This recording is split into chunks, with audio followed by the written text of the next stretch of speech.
खुदा की सलामती आप ज़ात पे हो। आज का हमारा मजमून कंसेप्ट ऑफ साल्वेशन इन ज़ोरास्ट्रियनिज़्म, इसे कहते हैं ज़रतुश्त मज़हब, ज़ोरास्ट्रियनिज़्म, ठीक है। इसे कहते हैं ज़रतुश्त मज़हब और ये इंडिया और अफ़गानिस्तान से बिलोंग करता है। उसके अंदर मतलब बिलोंग करने का मतलब ये है कि उधर इसकी प्रैक्टिस की जाती है, इस मज़हब को उधर ज़्यादा अमल में लाया जाता है, इंडिया के अंदर इसके ऊपर ज़्यादा वर्किंग की जाती है। और ये मज़हब की जो फाउंडेशन है बुनियादी तौर पे, मतलब कि जिस जगह से ये मज़हब निकला है वो निकला है जनाबे वाला ईरान से निकला है। मतलब कि इसके ऊपर वर्किंग ईरान, इंडिया और अफ़गानिस्तान के ऊपर होती है। और इसके अंदर हम देखेंगे तसव्वुर नजात, ये नजात को कैसे अपनी ज़िंदगी के अंदर लेते हैं, इनका नजात करने का क्या तरीक़ेकार है।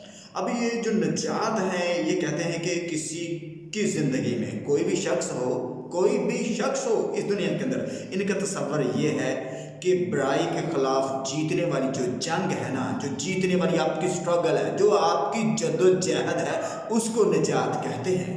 आप बुराई से विन कर लेते हैं, अबलीसी तस्वीरों से, अबलीस से, शैतान के हथकंडों, मंसूबों और प्लानिंग से आपकी विनिंग प्रोग्रेस, ये है आपकी नजात। ये इनके मज़हब के मुताबिक है, ठीक है। और ज़ोरास्ट्रियन जो रिलीजन है, ज़रतुश्त मज़हब, जिसे ज़रतुश्ती भी कहते हैं, ठीक है ना।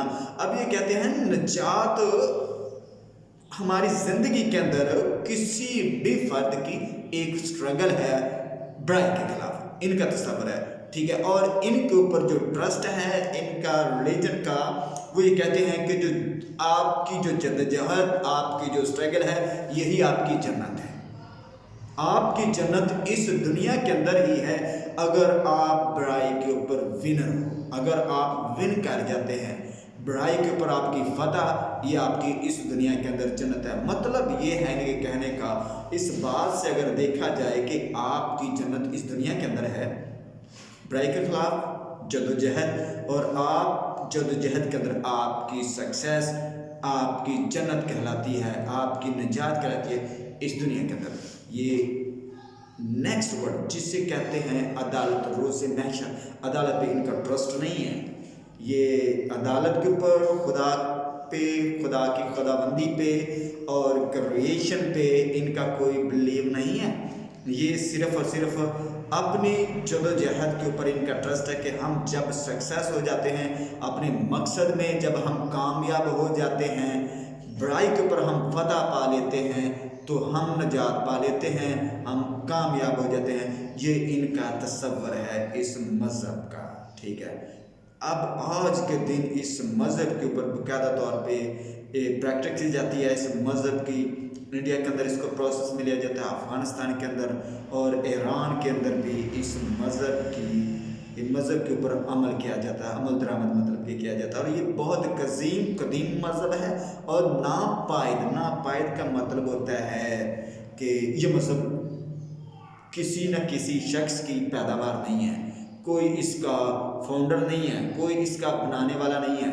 जैसे कि जो दूसरे मज़हब हम देखते हैं, आप इस्लामी मज़हब को भी लगा लीजिए या गैर इस्लामी मज़हब को देखते हैं, हर मज़हब का कोई ना कोई बानी होता है, ठीक है, पैदा करने वाला होता है। मगर ये कहते हैं कि नापैद है, मतलब कि ये पैदा नहीं हुआ, इस मज़हब के ऊपर वर्क नहीं किया गया, खुद ब खुद मार्ज़ वजूद में आ गया, लोगों के अवामत से, लोगों के एक्ट से, लोगों की पर्सनल और ज़ाती कार्रवाई से ये मज़हब तश्कील पाया गया है, जो ज़रतुश्त मज़हब है, ठीक है।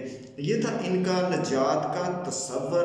और अगर हम मज़ीद देखें तो दूसरे मज़हब कुछ 2-3 इस मज़हब से बिल्कुल मैच करते हैं, उनके बारे में हम अगले सेशन के अंदर बयान करेंगे, जिनका मतलब कि अदालत पे यकीन नहीं है, खुदा पे यकीन नहीं है, खुदा की खुदाबंदी पे यकीन नहीं है, कोई क्रिएटर नहीं है, कोई बनाने वाला नहीं है, इनके नज़रियात, इनकी सोच और ख़यालात ऐसे हैं। तो मज़ीद हम अगले मज़हब के बारे में देखेंगे अगले सेशन के अंदर। खुदावंद आपको बरकत दे और अपने काम के लिए और अपने जलाल के लिए भरपूर तरीके से इस्तेमाल करे, यीशु मसीह के नाम से, आमीन आमीन। शुक्रिया, देखने के लिए बहुत शुक्रिया, और खुदा आपको बहुत बरकत दे, बहुत बरकत दे, आमीन आमीन। शुक्रिया।